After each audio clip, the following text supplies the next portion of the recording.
Hi friends, నమస్తే. మీ ముద్దు బిడ్డ రైతు బిడ్డ ఇప్పుడే వచ్చినాయి. ఇగో బర్రెలు ఇప్పిన గేదెలు చాలా రోజులు అయిందని గేదెలు ఇప్పిన.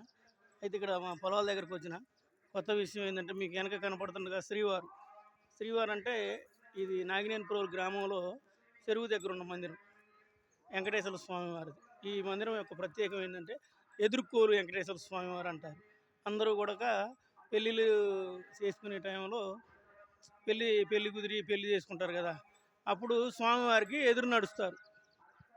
మేళతాళాలతోటి స్వామివారి దగ్గరికి వచ్చి స్వామివారి ఆశీర్వాదం తీసుకొని పప్పు పానకం అన్నీ పెట్టి స్వామికి దండం పెట్టుకొని ఎదురు నడుస్తారు. కాబట్టి ఈ స్వామివారిని ఏమంటారంటే ఎదుర్కోలు వెంకటేశ్వర స్వామివారు అంటారు.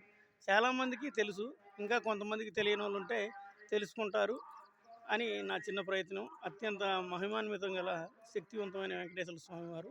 మీరందరూ కూడా ఎప్పుడైనా ఖాళీ టైంలో ఉంటే వచ్చి ఒకసారి దర్శించండి. నాగినేనిపురం గ్రామంలో ఉన్న మా ఈ వెంకటేశ్వర స్వామి వారిని.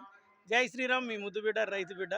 చాలామంది పెద్దలు చెప్పారు, మంచి మంచి వీడియోలు చేయాలి, పలానా ఇలా చేయాలి ఇలా చేయాలని చెప్పారు. అందరికీ కూడా నా సవినయంగా హృదయపూర్వక నమస్కారాలు తెలియజేస్తూ, ఈ వెంకటేశ్వర స్వామి వారి దివ్యాశీస్సులు కూడా మీ అందరికీ ఉండాలని కోరుకుంటూ, ఆ భద్రాచల సీతారామచంద్ర స్వామి వారి దివ్యాశీస్సులు ఉండాలని కోరుకుంటూ, నా వీడియోలు చూస్తున్న మీ అందరికీ నా హృదయపూర్వక నమస్కారాలు. నా వీడియోలు మొత్తం కూడా సబ్స్క్రైబ్ చేయండి, లైక్ చేయండి. ఫాలోవర్స్ అందరికీ కూడా నా మనస్ఫూర్తిగా నమస్కారాలు. జై శ్రీరామ్, మీ ముద్దు బిడ్డ రైతు బిడ్డ.